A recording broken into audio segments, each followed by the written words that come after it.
हो गया शुरू। चलिए, तो बात हमारी यहां तक पहुंच गई थी लास्ट टर्म पर। नेवियर-स्टोक्स इक्वेशन को थोड़ा सा लिखा दिया था और हमने वो भी बता दिया था आपको बर्नौली इक्वेशन। और बर्नौली इक्वेशन जो बताया था वो बताया गया था कि Bernoulli equation is in the form of energy per unit weight. अच्छा, इसको कभी कभी, चलिए यहां से मैं शुरू कर देता हूं। जो बर्नौली इक्वेशन आपको मिला P upon omega V square upon 2g plus Z equal to constant, ये था। अब ये तो है किसमें, पर यूनिट वेट फॉर्म में। अगर ये पर यूनिट मास फॉर्म में हो तो कैसे पहचानेंगे इसको? आ जाता है कि energy per unit mass form का इक्वेशन कौन सा है। चार दिए रखे होंगे, उनमें से कोई एक पर यूनिट मास बेसिस होगा। तो देखिए उसको पहचानने का तरीका देखिए, यह आप इस वाले टर्म को देखिए, जेड वाले टर्म को। वैसे तो पूरे को भी देख सकते हैं, लेकिन सबसे आसान तरीका है कि जेड वाले टर्म को देखिएगा वहां। जैसे देखिए एनर्जी क्या क्या थी, potential energy M G Z, ठीक है ना।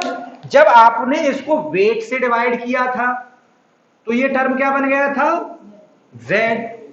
अब इसी टर्म को अगर आप एम से डिवाइड करो तो क्या बन जाएगा ये टर्म, जी जेड। यानी अगर ये इक्वेशन कुछ इस तरीके से लिखा हो कि जेड यहां के साथ साथ जी और आ रहा हो, यहां क्या आ रहा हो, यहां पर जी। यानी इक्वेशन अगर जी से पूरे में मल्टीप्लाई करना पड़ेगा, इसका मतलब है ना। तो इक्वेशन क्या हो जाएगा, अब अगर पूरे मल्टीप्लाई करोगे नीचे, तो इस ओमेगा में तो रो जी ऑलरेडी है, तो क्या हो जाएगा P अपॉन रो, लिख लो अब P upon rho plus V square upon 2 plus G Z equal to constant. तो ये किस फॉर्मेट में है, इसका मतलब पर यूनिट मास बेसिस, ठीक है। तो दोनों पूछ ली जाते हैं। यानी अगर यहां जेड है तो पर यूनिट वेट बेसिस, यहां पर अगर जी जेड है तो पर यूनिट मास बेसिस।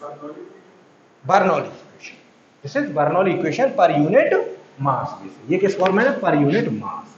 तो पूछ लिया जाता है per unit mass, per unit mass basis, ठीक है। कहीं भी लिख लीजिए, ये आता है कभी कभी पूछने के लिए कि पर यूनिट मास बेसिस कौन सी है, पर यूनिट वेट बेसिस कौन सी है। तो ये छोटी सी चीज कभी कभी पूछ लेते हैं।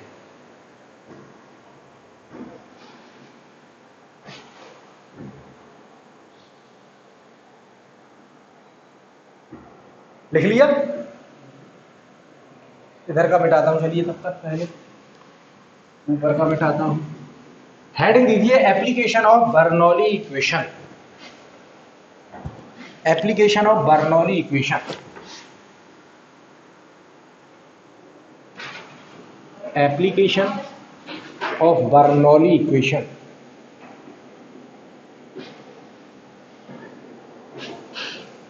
बर्नौलीज इक्वेशन, बर्नौलीज इक्वेशन के एप्लीकेशन, बर्नौलीज इक्वेशन के एप्लीकेशंस। तो शॉर्ट में ही चलेंगे, डिटेल में नहीं। नंबर फर्स्ट, कई सारे एप्लीकेशंस हैं। नंबर फर्स्ट इसका एप्लीकेशन है वेंचुरी मीटर में। दूसरा है आपका ऑरिफिस मीटर। ऑरिफिस मीटर भी बर्नौली इक्वेशन पर बेस्ड इक्विपमेंट है। ऑरिफिस मीटर है, वेंचुरी मीटर है। नंबर थर्ड है आपका elbow metre. Venturi VENTU, venturi meter, elbow metre. Number fourth rotameter. Number fifth pitot और पिटॉट ट्यूब, पिटॉट और pitot tube. ये कुछ इक्विपमेंट्स हैं which are based on this Bernoulli's equation, and all of these above four are used for measurement of discharge rate, discharge. These are used for discharge measurement, these are used for discharge measurement। बताइए कोई confusion, कुछ पूछ रहे हैं बताइए। नहीं पूछ सकते हैं, वीडियो इज सेकेंडरी और क्लास इज प्राइमरी, पहले कह चुके हैं, तो आप उसमें मत संकोच करिएगा, वीडियो सेकेंडरी चीज है, क्लासेस प्राइमरी, ठीक है ना। पिटोट और पिटोट ट्यूब, और ये तो वैसे भी प्राइवेट रहते हैं वीडियो। पिटोट और Pitot tube, this is used for velocity measurement, है ना। ये तो प्राइवेट है, 3000 रुपए वाले वीडियो है ये तो बात। पिटोट और Pitot tube, this is for velocity measurement, ये वेलोसिटी मेजरमेंट में यूज हो रहा है। तो सबसे पहले इसमें अब हेडिंग दे दीजिए आप वेंचुरीमीटर, सबसे पहले हेडिंग कर दीजिए सबको हटा करके, यानी वेंचुरीमीटर कभी कभी पूछा जाता है क्वेश्चन, वेंचुरीमीटर क्या यूज करता है, ऑरिफिस मीटर, एल्बोमीटर या रोटामीटर क्या मेजर करता है, तो ये सभी मेजर करते हैं डिस्चार्ज रेट यानी फ्लो रेट, डिस्चार्ज रेट यानी फ्लो रेट। जबकि पिटोट या पिटोट ट्यूब क्या मेजर करती है, वेलोसिटी ऑफ द फ्लो, जो भी फ्लो हो रहा है उसकी वेलोसिटी। तो सबसे पहले आप हेडिंग दे लीजिए वेंचुरीमीटर। तो वेंचुरीमीटर देखिए कुछ इस तरीके की डिवाइस है,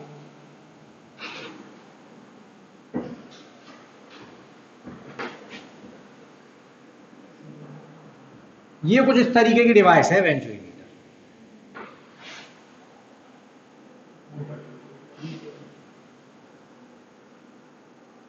यहां तक का जो ये सिस्टम है दिस इज वेंचुरीमीटर, आगे फिर पाइप है ना, आगे फिर ये तरफ पाइप है, इधर पाइप है, ये सिस्टम पूरा वेंचुरीमीटर है, this one, this is venturimeter.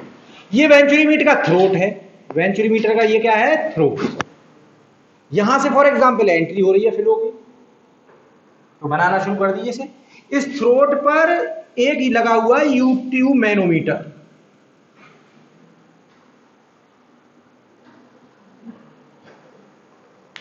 पहले मैं U-ट्यूब मैनोमीटर नहीं लगा रहा हूं, पहले मैं सिंपल आपसे पीजोमीटर से लगा करके दिखा रहा हूं। पहले मैं दिखाऊंगा आपको पीजोमीटर, पीजोमीटर में एक केस और सॉल्व कर लेंगे हम एक्चुअली, पीजोमीटर में एक केस और भी बन जाएगा हमारे पास, ठीक है। ये है, ठीक है, ये हमारे दो पीजोमीटर्स लगे हुए हैं। अब पीजोमीटर्स आप जानते हैं क्या करते हैं, ये प्रेशर मेजर करेंगे जहां जहां लगे हुए वहां पर, ये ठीक है। अब यहां पर मैं आपसे लेकिन पहले एक छोटा सा क्वेश्चन कराने की कोशिश करूंगा।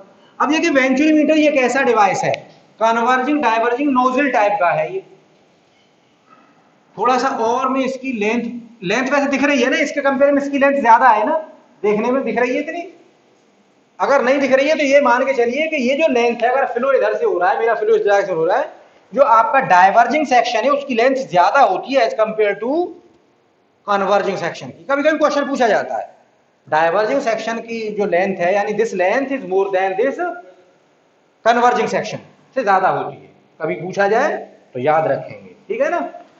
चलिए अब इसमें पीजोमीटर ये लगा हुआ है, अब जाहिर सी बात है पीजोमीटर क्या मेजर करेगा, pressure at this piezometer major pressure at this point and this piezometer measure the pressure at the throat. ये थ्रोट है इसका, थ्रोट यानी पतली सी जो नेक गर्दन, वो थ्रोट है। अगर ये पाइप का डायमीटर देखिए, अगर डी है for example, D is the diameter of pipe, तो ये थ्रोट डायमीटर जो होता है डी इक्वल टू, ये कहते हैं 3/4D से लेकर के 1/4D के बीच में होता है। कितना होता है थ्रोट डायमीटर, 3/4D से लेकर के 1/4D तक, where D is the diameter of pipe. By chance पूछा जाए, पूछ लेते हैं कभी कभी थ्रोट डायमीटर सर कितना होता है, तो throat diameter is 3/4D to 1/4D, यानी 0.75D से लेकर के 0.25D तक, 1/4 डायमीटर तक, ठीक है। ये है। अब जरा सा आप मुझे लोग बताइए कि पीजोमीटर क्या मेजर कर रहा है, प्रेशर, फिर प्रेशर मेजर करता है। एक चीज मैं यहीं पर आपको बताऊंगा, चलिए थोड़ी देर में बताऊंगा, लेकिन पहले सुन लीजिए, पीजोमीटर, वहां हर चीज हर जगह डिस्कस नहीं होती, यहां पर नंबर आया पीजोमीटर मेजर पीजोमीट्रिक प्रेशर। जो पीजोमीटर प्रेशर मेजर करता है ना, उसको एक नाम और देते हैं, उसे कहते हैं पीजोमेट्रिक प्रेशर, उसको हम पीजोमेट्रिक प्रेशर भी कहते हैं। अब उसको पीजोमेट्रिक प्रेशर क्यों कहते हैं, उससे थोड़ी देर में भी आपके सामने आ जाएगी वो बात निकल करके, हो सकता है अभी ना आए कल आए, और आज आ जाएगी तो अच्छी बात है, ठीक। तो ये मेजर करता है पीजोमेट्रिक प्रेशर। अब आप ये बताइए कि जाहिर सी बात है ये प्रेशर मेजर कर रहा है, तो यहां पर प्रेशर की वजह से कुछ फ्लूइड का लेवल ऐसे हो जाएगा, यहां पर प्रेशर की वजह से फ्लूइड का लेवल कुछ ऐसे हो जाएगा। अब आप लोग ये बताइए प्रेशर जो है इस पीजोमीटर 1 में ज्यादा आएगा या पीजोमीटर 2 में ज्यादा आएगा? पहले तो मुझे ये बताइए। 2 में ज्यादा आएगा प्रेशर, क्यों? एरिया कम है, यही तो आप गलती कर गए। This is the wrong answer. देखिए अब आपको बताएंगे बर्नौली। अब यही गलती जो हमने की है, ये गलती हमसे हुई है, कोई बात नहीं, नहीं हुई है तो for this we apply Bernoulli. अब हमें बर्नौली बताएगी कहां प्रेशर ज्यादा होना चाहिए। दोनों में सेम भी नहीं होगा, जाहिर सी बात अलग ही होगा। तो ये हमें सही से बताएगी बर्नौली, प्रेशर कहां ज्यादा होगा कहां पर कम होगा। जैसे मैंने कहा कि दीज पीजोमीटर्स मेजर पीजोमेट्रिक हेड या पीजोमेट्रिक प्रेशर या पीजोमेट्रिक हेड, और जो पीजोमेट्रिक हेड में जो होता है वो होता है P upon omega plus Z। इन दोनों के समेशन को कहते हैं हम पीजोमेट्रिक हेड। इसे क्या कहते हैं हम दोनों के समेशन को? अभी आ गई बात, लो तुरंत ही। इन दोनों के समेशन को कहते हैं हम पीजोमेट्रिक हेड, और यानी इसका मतलब ये कौन सा प्रेशर मेजर करता है? पीजोमेट्रिक प्रेशर। इन दोनों के समेशन को हम पीजोमेट्रिक हेड कहते हैं। यानी ये जो मेजर कर रहे होंगे इन दोनों का समेशन मेजर कर रहे होंगे, ये दोनों क्या मेजर कर रहे होंगे? इन दोनों का समेशन। सही बात है ना? अब हम देखिए ये चीजें क्लियर हो गई। पहले चलिए अब लिखना शुरू करो। ये आपने जो गलती की है, गलती को अभी थोड़ी देर में सुधारते हैं। अब पहले लिख लीजिए थोड़ा सा, है फिर नहीं तो लिखने की चीज रह जाएगी। पहले लिख लीजिए वेंचुरीमीटर वाले, it is a CD shaped nozzle type device which is used to measure discharge rate in a closed channel flow. In a closed channel flow. ये काम करता है, ये थोड़ा लिखा भी दिया हमने, सीडी शेप्ड है ये। बाकी चीजें हमने लिखा दी है, लिख लीजिए इसका। इन विच, ये भी लिख लीजिए, याद नहीं रहेगा। इन विच द लेंथ ऑफ, ये काम की चीज है, length of diverging section is more than length of converging section. सिर्फ इतना ही नहीं लिखेंगे, क्वेश्चन ये भी आ जाएगा वो ऐसी होती है क्यों। क्वेश्चन ये भी तो हो सकता है ना, आप तुरंत पूछ सकते हैं सर ऐसा क्यों होता है सर, दोनों की लेंथ सेम रख लेते तो क्या दिक्कत थी। दिक्कत क्या है वो देखिए, पॉइंट बना के लिख लीजिए दोनों प्रॉब्लम्स को। Number first, length of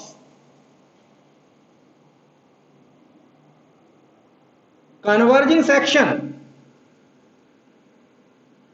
is keep shorter,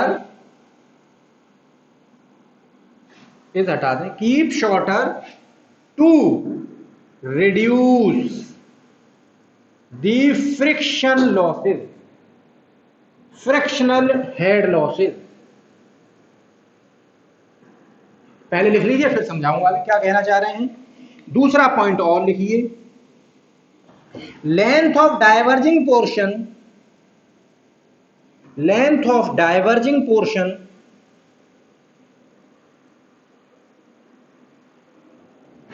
keep more to avoid flow separation.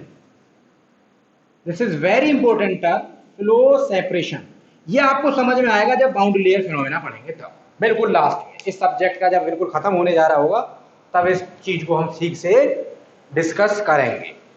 Flow separation, ये दो वजह हैं, इन दो वजह से इन दोनों को ऐसा हम रखते हैं। क्लियर हो गई चीज क्यों हम दोनों को ऐसा रखते हैं? Keep more to avoid flow separation. अब देखिए समझ भी लीजिए थोड़ा सा। देखिए अगर कन्वर्जिंग सेक्शन की लेंथ ज्यादा होती तो जाहिर सी बात है इसमें बहुत ज्यादा चलता है पानी या फ्लूइड हमारा, तो इसकी सरफेस पर जितना टकराएगा उतना ही लॉसेज होंगे। तो हमें यहां से यहां तक के पोर्शन में लॉसेज नहीं होने देने, देखेंगे अभी आप क्यों, वो अभी आप देख लेंगे। यहां से यहां तक हम चाहेंगे लॉसेज अगर हो भी तो बहुत मिनिमम हो, क्योंकि हमें दोनों सेक्शन पर बर्नौली इक्वेशन लगाना है, बर्नौली थ्योरम लगानी है। और बर्नौली थ्योरम क्या कहती है, देयर इज नो लॉस। तो अगर हमने सेक्शन को बहुत लंबा कर लिया तो वहां लॉस होंगे, ऑब्वियस बात है। तो सेक्शन को हम छोटे से छोटा रखेंगे जिससे कि लॉसेज ना।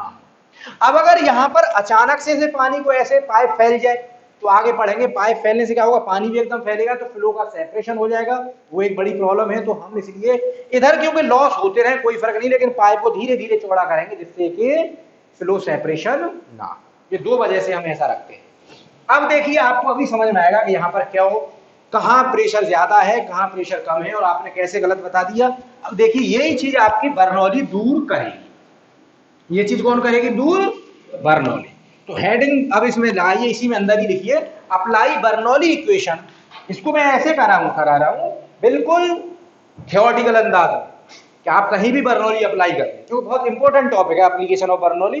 तो इसे मैं ऑब्जेक्टिव पॉइंट ऑफ व्यू से नहीं पढ़ा रहा आपको, इसे पढ़ा रहा हूं बिल्कुल सब्जेक्टिव पॉइंट ऑफ व्यू से। आप कहीं भी इसे पूरा इसका यानी खोल सकते हैं, पूरा कैसा भी न्यूमेरिकल किसी भी लेवल की प्रॉब्लम आप कर सकते हैं। तो करिए अप्लाई बर्नौली, क्योंकि जरूरी है, बहुत इंपॉर्टेंट टॉपिक है। अब इसको भी सिर्फ ऑब्जेक्टिव पॉइंट ऑफ व्यू से पढ़ाऊं तो बस इतना ही लिखना काफी था, ज्यादा नहीं है। लेकिन मैं इसे क्यों अप्लाई करा रहा हूं, पूरी तरह सब्जेक्टिव पॉइंट ऑफ व्यू से पढ़नी है हमें। Apply Bernoulli equation between section 1-1 and 2-2। 1-1 and 2-2 section कौन से है, तो देखिए 1-1 सेक्शन तो ये है 1-1 और 2-2 सेक्शन ये है थ्रोट वाला। 2-2 सेक्शन दो जगह तो हमने पीजोमीटर लगा रखे हैं, हमने एक यहां लगा रखा है, यहां पर एक सेक्शन ले लिया 1-1, पानी ऐसे करके जा रहा है, ऐसे है पाइप, एक सेक्शन यहां ले लिया और दूसरा सेक्शन यहां ले लिया, ठीक है। अब लगाइए इस पर बर्नौली। जब बर्नौली हम यहां लगाएंगे तो बर्नौली क्या कहेगी, total energy at this point must be equal to total energy at this. तो यहां का एक डेटम भी बना लेते हैं सर, एक डेटम बना लेते हैं, क्यों, एक डेटम लाइन ले लेते हैं, पाइप कितना ऊपर है अर्थ से, और ये हमारा बर्नौली जो हमारा जो ये वेंचुरी है ये हॉरिजॉन्टल है।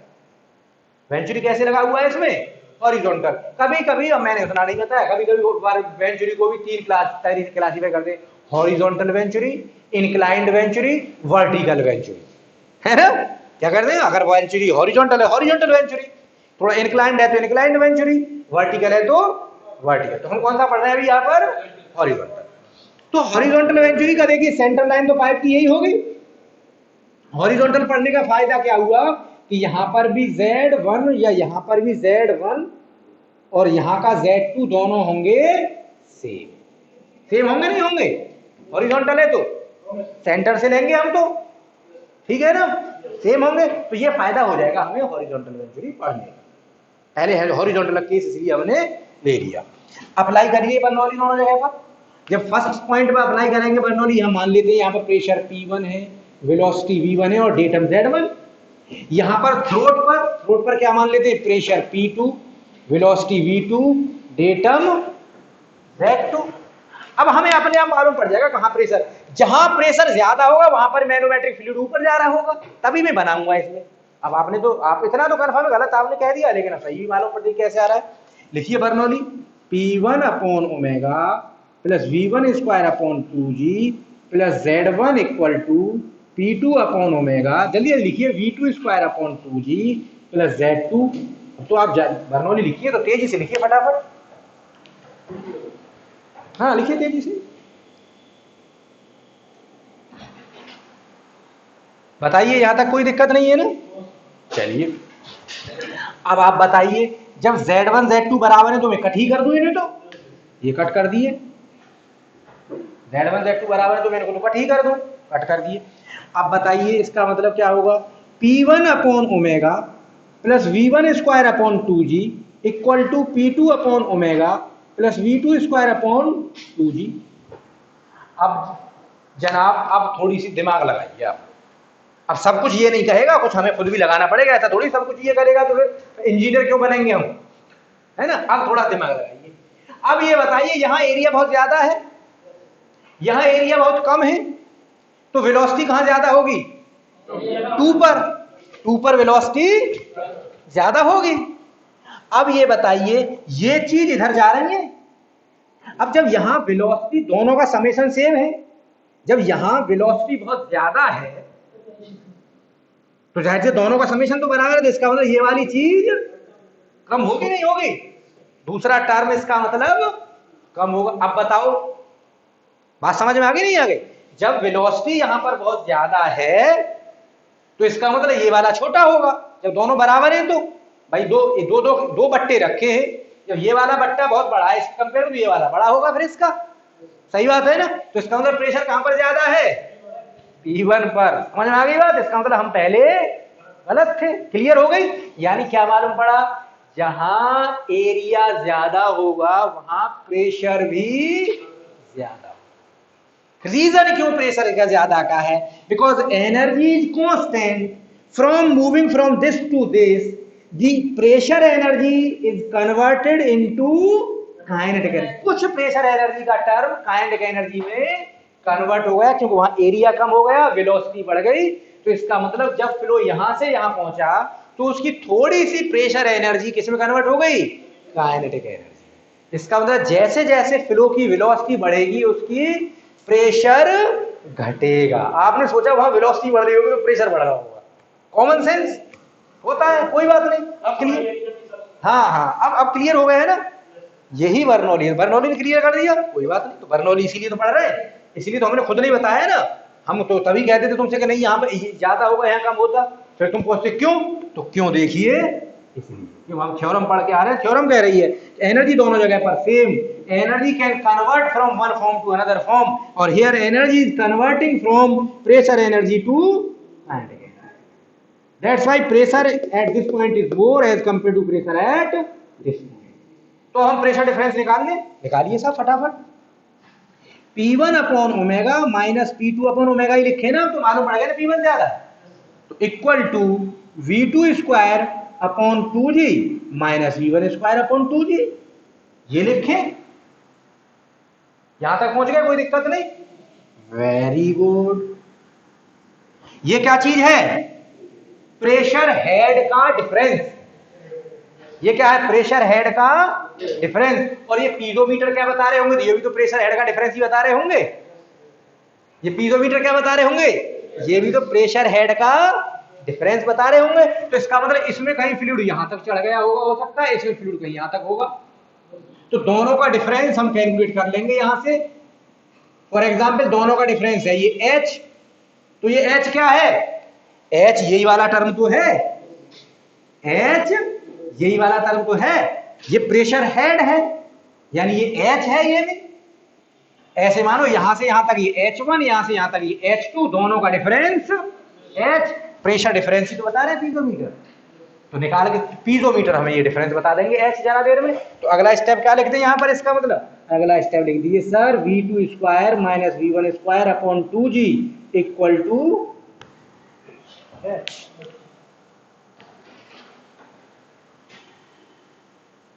आ गया क्लियर समझ में। अब ज्यादा इसको मैं ड्राइव नहीं करूंगा आगे, यहां से ज्यादा ड्राइव तो मैं तुम्हारे सर कराएंगे क्लास में, है ना, वहां कराएंगे।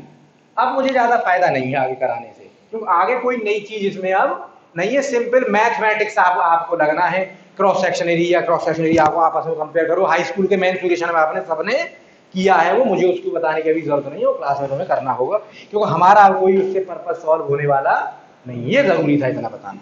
अब यहां से डायरेक्टली मैं इक्वेशन लिख देता हूं डिस्चार्ज रेट का, इसे थोड़ा सा ड्राइव करेंगे तो 1 मिनट में 2 मिनट और लगेंगे तो डिस्चार्ज रेट का इक्वेशन आ जाएगा, लेकिन हम फिर भी नहीं करेंगे उसे।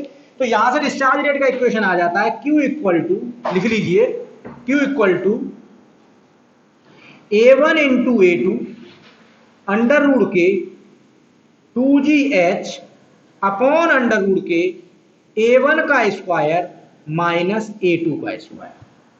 ये है आपका डिस्चार्ज रेट का इक्वेशन। इसी को और अगर ड्राइव कर देंगे आगे तो ये आ जाता है तो हमें उसमें डेरिवेशन में ज्यादा काम का नहीं, क्यों हमने क्या कहा जितना हमें जरूरी है अप्लाई करना तो हमें सिखा दिया, जहां भी तुम्हें जरूरत पड़े ऐसे अप्लाई कर लेंगे। अब यहाँ से आगे हाई स्कूल का मैथ है बस, तो वो मुझे नहीं पढ़ाना है, क्योंकि जरूरत भी नहीं है हमारे कंपटीशन के पॉइंट ऑफ व्यू से। तो ये होगा Q equal to A1 into A2 under root के 2GH अपॉन A1 का स्क्वायर माइनस A2 का स्क्वायर। और A1 A2 आप जान लें, A1 क्या है area of this section and A2 क्या है area at throat, area at throat. तो ये है डिस्चार्ज रेट का फॉर्मूला है Q equal to A1 into A2 under root के 2GH और H आपको मिल ही गया वहां से अभी अंडर रूट के A1 का स्क्वायर माइनस A2 का स्क्वायर। ये आ गया डिस्चार्ज रेट। ये किसका फॉर्मूला आ गया? डिस्चार्ज रेट का। लेकिन देखिए डिस्चार्ज रेट का ये जो फॉर्मूला ये थ्योरी से आया हुआ फॉर्मूला, तो इसे कहेंगे थ्योरेटिकल QTH। इसे क्या कहेंगे? QTH, because this formula is derived with the help of theory. Theoretical formula है, मैथमेटिकल फॉर्मूला है, प्रैक्टिकली थोड़ी है ये, है ना। अब देखिए जो थ्योरी है, थ्योरी में तो हमने हर चीज को आइडियल माना है। थ्योरी में क्या माना है कि there is no loss between these two sections, ऐसा तो नहीं होगा, बहुत सारी वजह हो रही हो, फ्लो एकदम से कन्वर्ज हो रहा होगा तो पार्टिकल्स आपस में लड़ रहे होंगे। इसका मतलब ये थ्योरेटिकल फ्लो रेट के कंपेयर में एक्चुअल फ्लो रेट कम हो रही हो, फ्रिक्शन वगैरह हो रहा होगा, लॉस हो रहा होगा, नहीं हो रहा होगा, सरफेस की वजह से फ्रिक्शन हो रहा होगा, पार्टिकल्स में अपनी भी विस्कोसिटी होगी। तो इसका मतलब क्या हुआ कि actual flow rate theoretical flow rate से थोड़ी कम होगी, नहीं होगी कम। तो इसका मतलब एक्चुअल फ्लो रेट कुछ कम होगी, तो हम कह सकते हैं कि एक्चुअल फ्लो रेट साहब कितनी होगी फिर, तो लिख लीजिए एक्चुअल फ्लो रेट, हाँ एक्चुअल फ्लो रेट या डिस्चार्ज रेट एक ही बात है, एक्चुअल फ्लो रेट या डिस्चार्ज रेट एक ही बात है, ठीक है ना। तो एक्चुअल फ्लो रेट को हम कहेंगे QA, क्या कहेंगे उसे? QA। ये कहेंगे कि ये है इक्वल टू कुछ फैक्टर से मल्टीप्लाई कर दो QCD से इंटू QTH, किसी फैक्टर से मल्टीप्लाई कर दिया जो कुछ कम होगा, एक से कम होगी जिसकी वैल्यू, उससे से मल्टीप्लाई कर देंगे अगर Q थ्योरेटिकल को, तो क्या आ जाएगी हमारी Q एक्चुअल। यानी Q एक्चुअल क्या होती है? Q theoretical into CD। या हम ये कह सकते हैं इसको, CD को ऐसे निकाल सकते हैं, इसका मतलब भाई साहब CD इक्वल टू ये हो गया Q एक्चुअल अपॉन QTH। यहां से ये बात मालूम पड़ गई ना, Q एक्चुअल अगर हम निकाले, एक रिलेशन पैदा कर ले रहे हैं अपने मन से, मालूम है कितनी आएगी CD की वैल्यू तो बाद में आएगी, लेकिन इतना तो हमें कॉमन सेंस से मालूम है कि ऑब्वियसली Q प्रैक्टिकली जो होगी वो कम होगी Q थ्योरेटिकल से, तो वो तो प्रैक्टिकल से निकल करके आएगी, साइंटिस्टों ने निकाल के हमें रिलेशन बता देंगे बाद में वो तो, लेकिन हम अभी थ्योरेटिकली में पढ़ रहे हैं, थ्योरेटिकली पढ़ लेते हैं। इसी को कहते हैं, CD को कहते हैं कोफिशिएंट ऑफ डिस्चार्ज। इसको क्या कहते हैं? Coefficient of discharge. अब ये वेंचुरी का है तो ऑफ वेंचुरी मीटर, ऑरिफिस होता तो ऑफ ऑरिफिस मीटर। ये किसका है? Coefficient of discharge. यहां किसका है लेकिन ये वेंचुरी मीटर का, मैं ब्रैकेट में लिख रहा हूं उसी वेंचुरी मीटर, यानी ये होता है कोफिशिएंट ऑफ डिस्चार्ज। अब आपको कोफिशिएंट डिस्चार्ज की अगर कल को डेफिनेशन पूछ ले तो क्या लिखोगे? It is the ratio of actual discharge to theoretical. तो लिख लो जरा सी, 2 लाइन मार के लिख लो नीचे,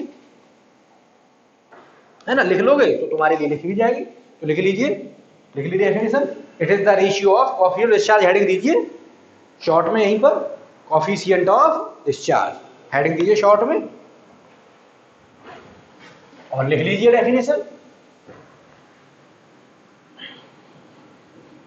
हेडिंग दे करके लिख लीजिए it is the ratio of, इसे नहीं मिटाना की जरूरत पड़ जाए, it is the ratio of actual discharge to theoretical discharge, ratio of actual discharge to theoretical discharge, and its value, CD की जो वैल्यू होती है नॉर्मली होती है 0.95 से लेकर के 0.98 तक फॉर वेंचुरी मीटर,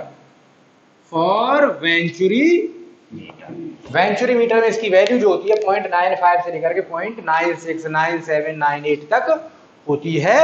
यानी वेंचुरी मीटर बहुत अच्छा इक्विपमेंट है, इसका मतलब है ना, बहुत अच्छा है, जो बिल्कुल एक्चुअल डिस्चार्ज और थ्योरेटिकल डिस्चार्ज बहुत करीब करीब है ना। थ्योरेटिकली 100 लीटर हो रहा होगा तो एक्चुअली भी 98 लीटर या 97 या 95, इसका मतलब this is very good equipment, बहुत एक्यूरेट है, इसका मतलब यही तो हुआ this is very accurate equipment. Theoretical और प्रैक्टिकल डिस्चार्ज रेट में कोई खास फर्क नहीं है। तो इसका मतलब अगर हम ये जो अभी लिखा हुआ था क्यू थ्योरेटिकल फॉर्मूला, इसको क्यू एक्चुअल में कन्वर्ट कर दे तो क्यू एक्चुअल क्या हो जाएगा, Q actual equal to theoretical में सीडी से मल्टीप्लाई कर दे, तो सीडी लगा दे बस यहां पर A1 A2 अंडर रूट के 2GH अपॉन अंडर रूट के A1 का स्क्वायर माइनस A2 का स्क्वायर। अगर आपसे क्योंकि अक्सर एक्चुअल ही पूछेगा, फॉर्मूला पूछेगा एक्चुअल का ही पूछेगा।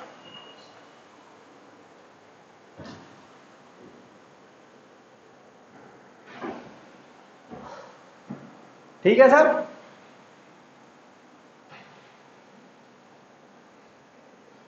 तो चीजें बीच की एकदम से कंफर्म हो गई, बीच की चीजें क्लियर हैं। एक तो थ्रॉट डायमीटर का रिलेशन आता है पूछने के लिए। अब देखिए पॉइंट आउट कर लिए क्या क्या पूछा जाता है। थ्रॉट डायमीटर का रिलेशन पूछा जाता है डी के कंपेयर में 3/d या 1/4d।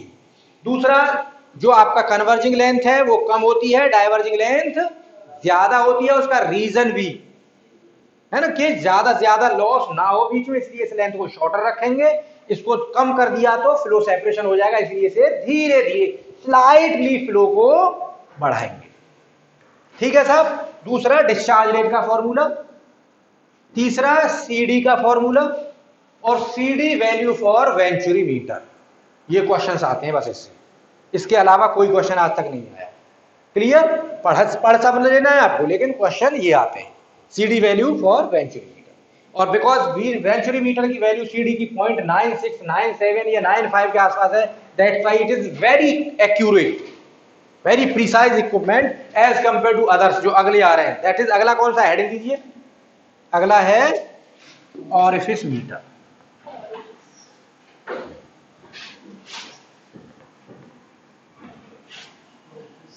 ऑरिफिस मीटर सिंपली क्या है, ये सिंपली ऑरिफिस मीटर जो ऑरिफिस है, जैसे फॉर एग्जांपल ये कोई पाइप है, इस पाइप में ये ऑरिफिस मीटर देखिए कुछ इस तरीके का है। ये एक प्लेट है, ये एक प्लेट है, सॉलिड प्लेट। इस प्लेट में आपने सेंटर पर एक होल कर दिया। अब ऐसे करके दिखानी पड़ेगी, है ना। ये प्लेट है, इसके सेंटर पर होल है। इस प्लेट को आप यहां फिक्स कर देंगे, कैसी दिखेगी ये,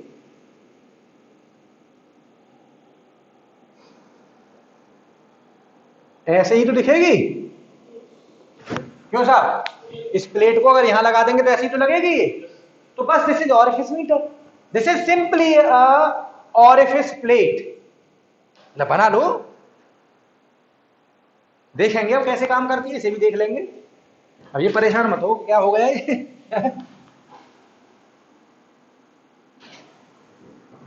इतने दिन फ्लूइड मैकेनिक्स पढ़ते हो गए, अभी तक कोई ऐसा टॉपिक आया जो टफ आया हो?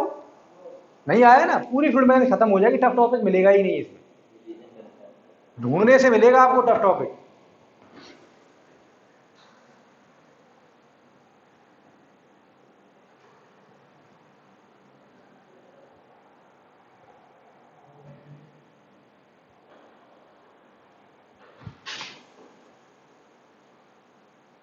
ठीक है। अब देखिए इसमें क्या हो रहा है, इसमें भी वही चीज हो रही है, फ्लो हो रहा है यहां से। इसमें हम चलिए यूट्यूब मैनोमीटर लगा देते हैं। यूट्यूब मैनोमीटर भी क्या मेजर करेगा, वो भी प्रेशर ही मेजर करेगा। थोड़ा गलत लग गया, यहां लगाएंगे पास। यूट्यूब मैनोमीटर क्या करेगा, वो भी प्रेशर ही मेजर करेगा, सिंपल। अब यहां पर देखिए, यहां से फ्लो ऐसे हो रहा होगा, एकदम से यूं निकल के जा रहा होगा, यहां से यूं निकल के जा रहा होगा। अब थोड़ा सा यहां मामूली सी चीजें कुछ समझ लीजिए, कुछ यहां एक्स्ट्रा है, समझने के लिए कुछ चीजें यहां पर एक्स्ट्रा है, कुछ चीजें यहां एक्स्ट्रा है, उन्हें समझ लीजिए। बना लीजिए पहले, फिर बनाने के बाद रुक जाइए। अब रुक जाइए, अब सुन लीजिए, बनाना बंद करिए, अब जाइए। देखिए जब ये फ्लो यहां से ऐसे ऐसे आ रहा होगा, तो ये फ्लो ऐसे करके टिल्ट करेगा, यूं जाएगा। अब देखिए ये फ्लूइड के पास भी मोमेंटम है ना, मास की वजह से मोमेंटम है। आप ही लोग अगर सीधे जा रहे हो, सीधे जा रहे हो और एकदम से ऐसा टर्न आएगा तो ऐसा ही टर्न लोगे क्या? कैसा टर्न लोगे? ऐसे कर्व पर, ऐसे ही लोगे ना। क्यों? इसका मतलब आप ये वाले एरिया को छोड़ दोगे। वैसे जब आप यहां से ऐसे करके फ्लो जा रहा होगा तो ऐसे कर्व लेगा, कर्व लेगा तो एकदम थोड़ी ऐसे मुड़ जाएगा, वो कर्व लेगा तो कुछ ऐसे करके जाएगा, ऐसे तो जाएगा यूं। सिमिलरली इधर से आएगा, इधर से भी ऐसे करके जाएगा, इधर से भी कुछ ऐसे करके जाएगा फ्लो। ठीक है सर, दोनों जो लाइन कन्वर्ज हो रही है यहां पर देख रहे हैं, ऐसा लग रहा है कि एरिया इसका और इसका और सिकुड़ गया। दोनों स्ट्रीम जब ऐसे जाएंगी, तुम ही अगर दो लोग दोनों तरफ से ऐसे करके दरवाजे में जाओ तो दरवाजा तुम्हें ऐसा लगेगा सिकुड़ा सा, बीच में पहुंच जाओगे ना दोनों ही, लगेगा नहीं लगेगा?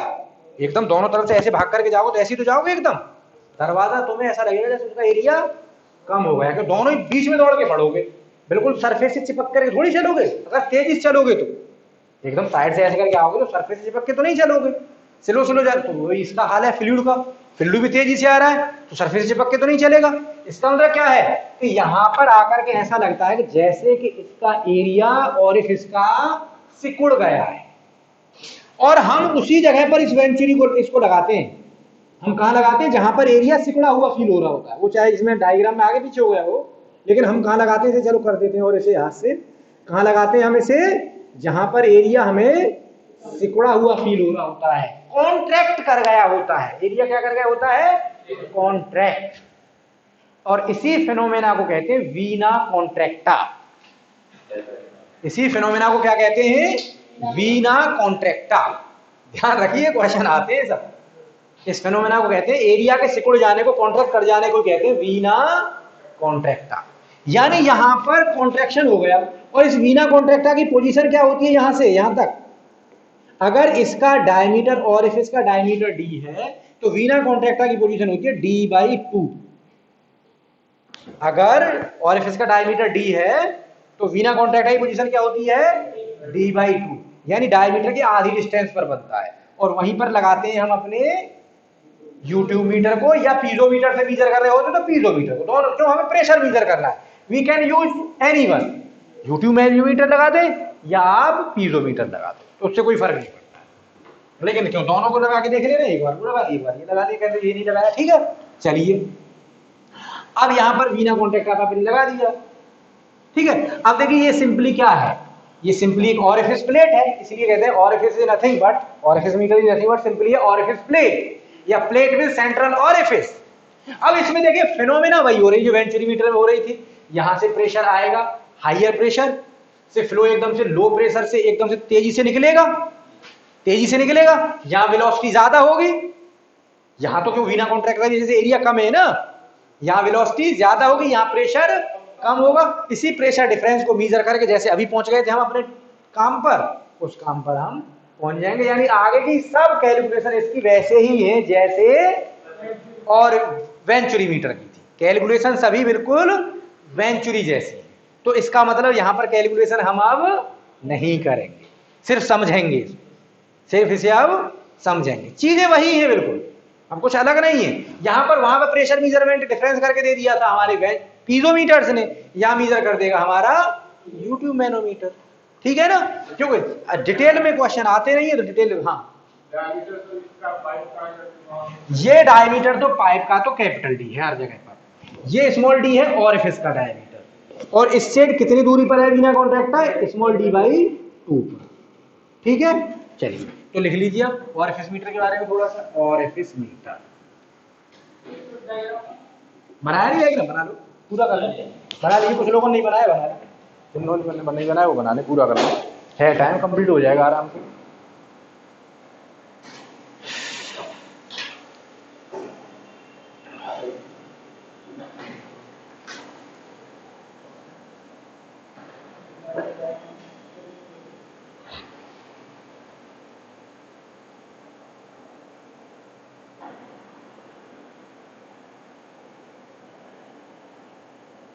बना लिया? चलिए तो लिख लीजिए, इसमें लिखना शुरू करिए। It is a plate with central orifice, with central orifice. It is a plate with central orifice. अब इसके बारे में कुछ चीजें लिख ली। It is less accurate, less accurate as compared to venturimeter. Venturimeter but less costlier. अब आगे एज कंपेयर टू नहीं लिख रहा है, वेंचुरीमीटर के कंपेयर में, वेंचुरीमीटर के कंपेयर में कॉस्ट इसकी कम है, चीप है, लेकिन एक्यूरेट भी कम है। जाहिर सी सस्ती चीज है तो गड़बड़ तो होगी। है? अरे ये तो डिपेंड करेगा। अब आपको अगर फ्लो रेट मीजर करना है बहुत बड़े किसी पाइपलाइन का तो बड़ा सा वेंचुरीमीटर लगाएंगे, फ्लो रेट मीजर करना है थोड़े से उसका तो छोटा सा लगाएंगे, अकॉर्डिंग टू पाइप साइज या फ्लो रेट के हिसाब से जितना है। अब जाहिर सी बात है फ्लो रेट कहीं बड़े ऑयल वेल का मीजर करना है तो वहां बड़ा सा ही लगाना पड़ रहा होगा, कहीं छोटा मोटा करना है तो छोटा मोटा, तो पाइप साइज का कोई ऐसा इसका वो नहीं। इसलिए डी और डी के फॉर्मेट में बात कर रहे हैं, पाइप डायमीटर के फॉर्मेट, ठीक है ना। तो इसमें आगे लिख लीजिए ड्यूरिंग द फ्लो, लिख लीजिए आगे अब ड्यूरिंग द फ्लो, लिख लो during the flow through orifice due to momentum of fluid particles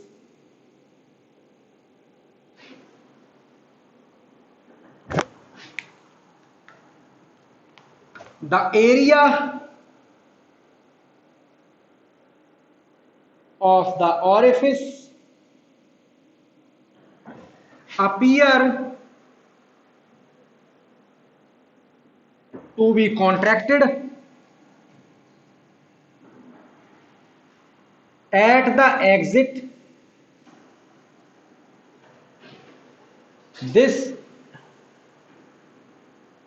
Hence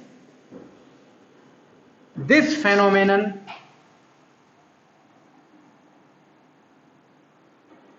is known as vena contracta। कहां पर है? कॉन्ट्रैक्टेड एट द एग्जिट, जो एग्जिट है हो रहा है जहां पर, यहां पर, वहां पर contracted at the exit. Hence this phenomena is known as vena contracta. This phenomena is known as vena contracta, ठीक है, वीना कॉन्ट्रैक्टा। तो इसी वीना कॉन्ट्रैक्टा को एक्युमुलेट करने के लिए एक नया कोफिशिएंट निकल के आ जाता है, एक नया कोफिशिएंट निकल के आता है जिसे कहते हैं कोफिशिएंट ऑफ कॉन्ट्रैक्शन। उसे कल पढ़ेंगे, अभी सुन ले रहे हैं बस। वो कह रहा था कोफिशिएंट ऑफ कॉन्ट्रैक्शन, वो क्या होता है? Area eight Veena contracta upon actual area, area at Veena contracta upon actual area, ठीक है। तो अब यहां पर हम सीधा सीधा इसका, फिर अब ये बातें कर ली हमने, अब फट से इसका लिख लेते हैं।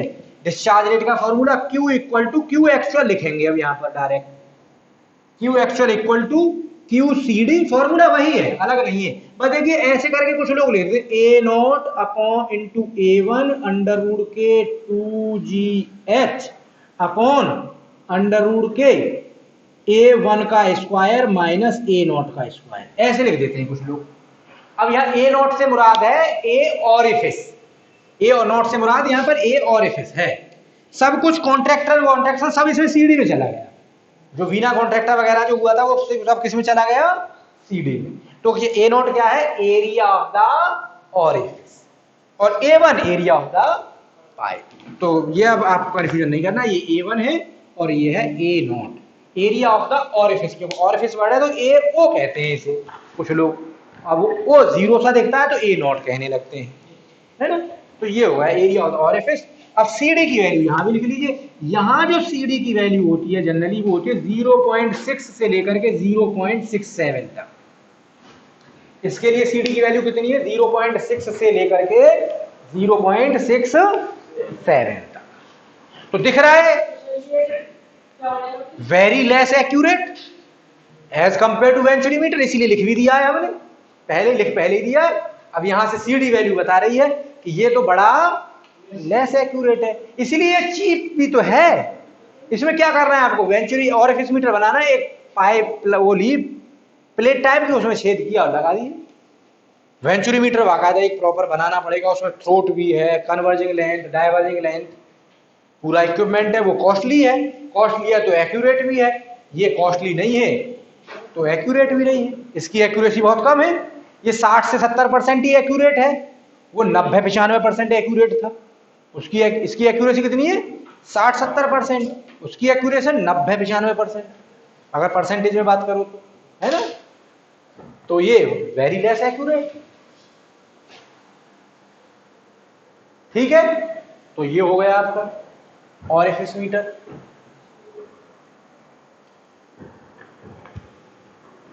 अब एक चीज और है, थोड़ा सा दोनों में एक डिफरेंस और लिख दीजिए, ऑरिफिस मीटर में और वेंचुरी मीटर में, दोनों में एक एक डिफरेंस और लिख लीजिए कि ऑरिफिस मीटर लिख लीजिए, orifice metre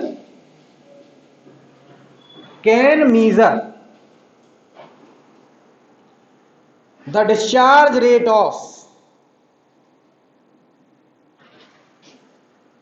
only liquid fluids. इसकी एक प्रॉब्लम और है कि ये डिस्चार्ज रेट सिर्फ और सिर्फ किसका करेगा, लिक्विड फ्लूइड्स का ही कर सकता है। ये किसका डिस्चार्ज रेट मेजर करेगा, सिर्फ लिक्विड फ्लूइड का। लेकिन आपका वेंचुरी मीटर दूसरी तरफ, वेंचुरी मीटर कैन मीजर, यहां फ्लो रेट लिख देता हूं, चलिए, flow rate of gases as well as liquids, well as liquids। Orifice meter आपका गैस का भी मीजर कर, सॉरी वेंचुरी मीटर आपका गैस का भी मीजर कर सकता है और लिक्विड्स का भी कर सकता है।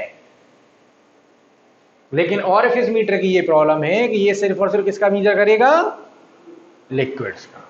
गैसेस का ये फ्लो रेट मीजर नहीं कर पाता है, ये इसका ड्रॉबैक है।